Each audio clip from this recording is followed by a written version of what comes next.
Hey everyone, Happy New Year. I am back with my first video of 2020 and I thought I would just kind of ease into it by doing a roundup of all my favorite beauty products of 2019, all of which are on my face today. So let's get started. So I'm going to dive into my favorite foundation of 2019.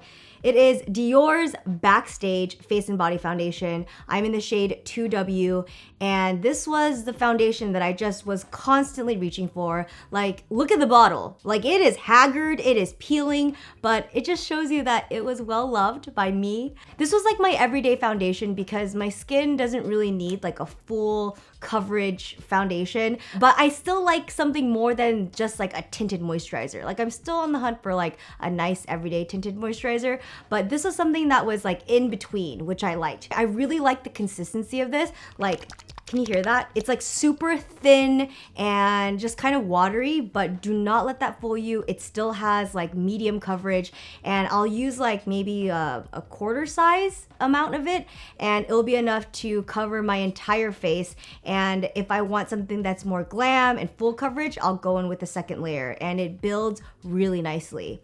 Coming in at number 2, I have Maybelline's Brow Ultra Slim Eyebrow Pencils. And granted, I just found out about this maybe in October, but oh my god, I feel like everyone is sleeping on these brow pencils. This has been the only product that has like kind of not trumped, I hate that I can't even use that word anymore, but kind of overtook Hourglass's Arch Brow Pencil. That was my favorite brow product for a while. I need brow formulas that are waxy in nature because with my brows, there's just like a lot to cover, so I need a product that will just kind of simulate hairs and will stay on. I love using these two colors in combination. I'll go in with soft brown for the first half of my eyebrow, and then I'll just finish things off with deep brown for the tails. I originally thought that for my brows, I wanted like a pencil that was thicker because I'm a very like efficient person. Like, I wanted to get things done as fast as possible, but now I'm realizing that brows are not something to rush. Like, they deserve that meticulous time to get it right, and I think with the shape and the size of these brow pencils, my brows have never looked better. Moving on to number 3, let's talk about eyeshadow palettes. And of course, for eyeshadows, no one triumphs better than Pat McGrath. Her Mothership eyeshadow palettes are out of this world. They're out of control, and I feel like every beauty junkie needs at least one of them in their collection. I have collected and I have experimented with all of the Mothership palettes, but if I were to recommend one to splurge on, it would be Bronze Seduction. As you can see, this palette is also very well loved, and it is ridiculous how many eyeshadow looks you can create with this. I would say the stars of the palette are definitely the duochromes. Like, I have yet to find a duochrome that is as pigmented, as long lasting, and just like quality as the ones in Pat McGrath's palettes, and they'll just make any eyeshadow look really, really pop. I'll just use them as toppers, or sometimes I'll use them as highlighters. I mean, it all depends on how I feel. I know the price of this is pretty alarming, but this is how I justify it. There are 10 eyeshadows here, and so it's like you're paying $12 for each one. But that's like excluding like the packaging, the mirror, the quality. So I don't know, it's just something to think about. Regardless, this will make your eyes just like pop like jewels, and this is definitely one of my favorites. So this next one isn't like flashy or too exciting, but it's been an anchor in my makeup collection. This is Il Makiage's Poker Face, and it is the most flattering, peachy blush that I've ever used on my face. And if you have like a complexion or like undertone that is similar to mine, this will be your new go-to blush. It's just perfect for every day. It goes with every type of eyeshadow look. And I feel like whenever I ventured off to other blushes, there are, you know, it's like a coin toss. It's like 50-50 chance I'll be like it looks weird or it clashes. But with this one, I never regret putting it on with any type of look. So this next item is also a beauty product that has made so many cameos on my YouTube channel, and it is Lancome's Dual Finish Highlighter in Shimmering Buff.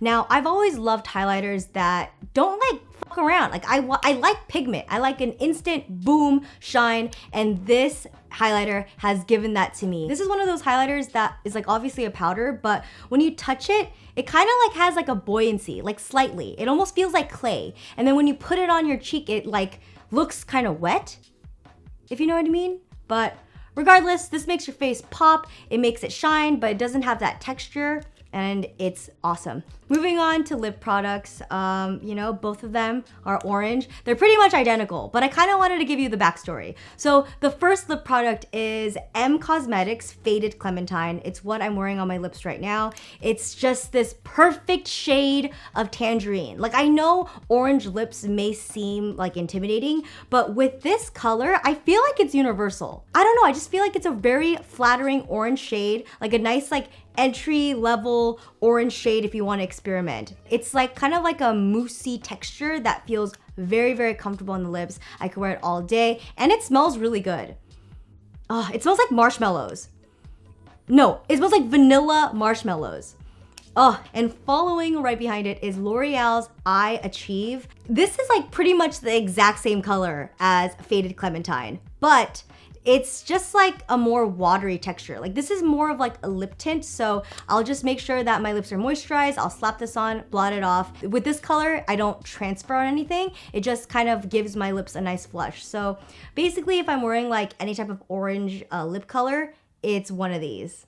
I have always struggled in the lash department, so I have tried so many types of falsies throughout my lifespan, but the lash of 2019 was the ones by the Creme Shop.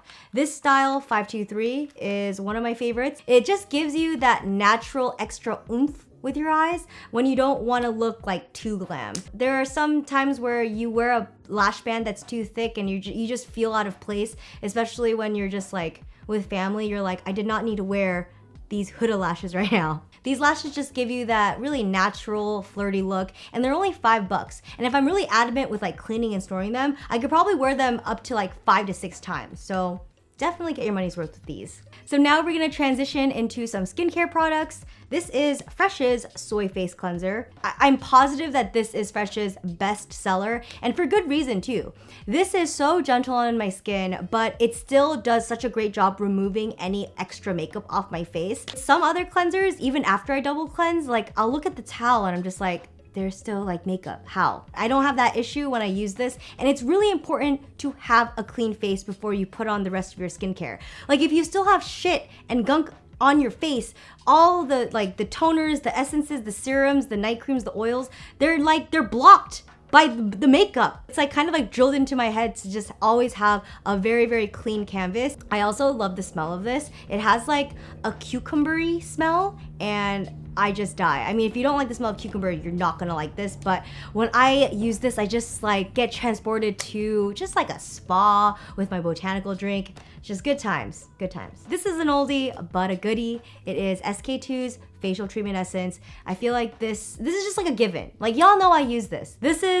I don't even know how many bottles of this I've gone through, but I love using this because it just kind of maintains and keeps my skin buoyant, taut, bright, even.